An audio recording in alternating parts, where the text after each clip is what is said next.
So it's time for my monthly update.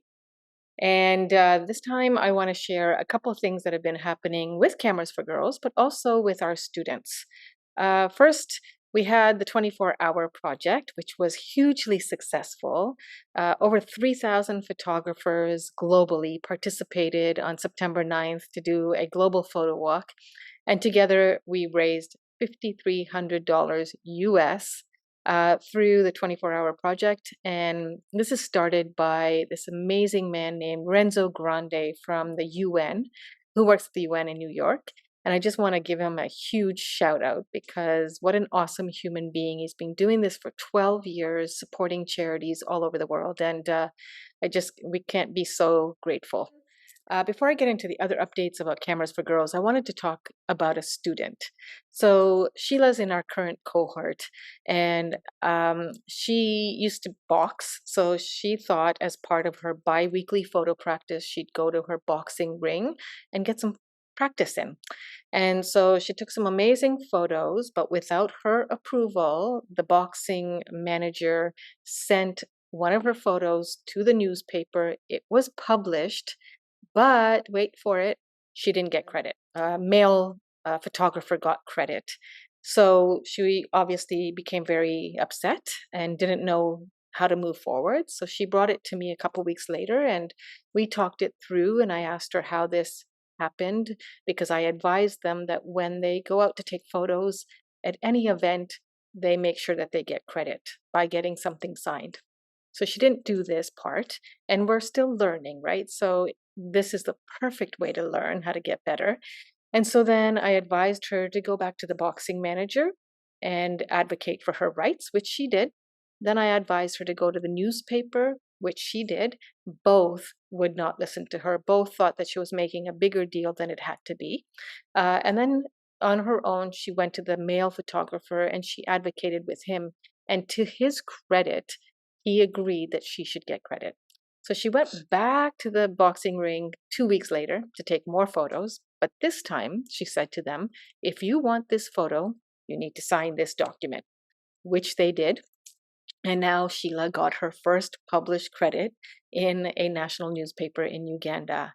And so not only are we teaching our girls photography, but we're also teaching them how to advocate for their rights because many times, and this is why Cameras for Girls exist, these girls don't get credit for the work they do, and they do not get opportunities to participate in media. They're kept out of media houses, and if they do get a job, they're facing a lot of issues like sexual harassment, which is another advocacy piece that we're working on. So we're really proud of Sheila and we're looking forward to more successes. So I'll tell you more in the article, like on the newsletter.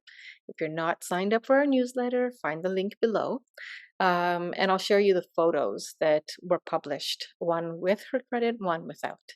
And then on another piece, I just finished yesterday our global leadership program through Vital Voices, sponsored by Estee Lauder, which was incredible, working with 50 young women across the globe. And we're all doing something to make our world better.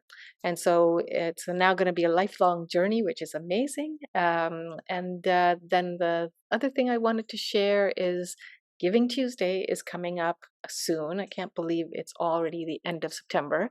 And so we're going to, my mission, my goal, my audacious goal is to attract 100 monthly donors.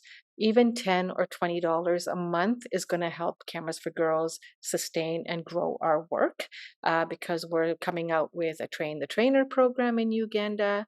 We're looking for funding, obviously, for that. And what that's going to entail is empowering 5 young women who've been through our 4-phase program to learn how to do what I do, which is train the next cohort of girls, which not only will sustain our program, grow our program, but also give me the freedom to expand in other countries while they own the program, right? This is what Cameras for Girls is really about, is that we don't just teach, but we empower for others to lead. And then finally, we leave, or I leave, in 5 weeks for Tanzania, where we'll do our first workshop. Right now, we're in the midst of our fourth workshop training in Uganda, and that'll coincide with our newest cohort in Tanzania, starting from November 4th to, our training will be November 9th to the 12th. And so I'll be leaving November 4th. And while I'm there, I'm also going to be meeting with media houses to advocate the same things I'm doing in Uganda, that we need more women in media. So, yeah, more news to come down the pipeline. I really appreciate you watching this. And if you're liking our video, please give us a thumbs up. Please share with your family and friends who might be interested. And hopefully we'll see you on our Facebook or on our Instagram, rather, and LinkedIn pages at Cameras for Girls. Thanks a lot, and I'll be back next month with another update. But in the meantime, look for all of our reels and stuff to be shared on our Shorts page on YouTube as well. Thanks again. Talk to you soon. Bye-bye.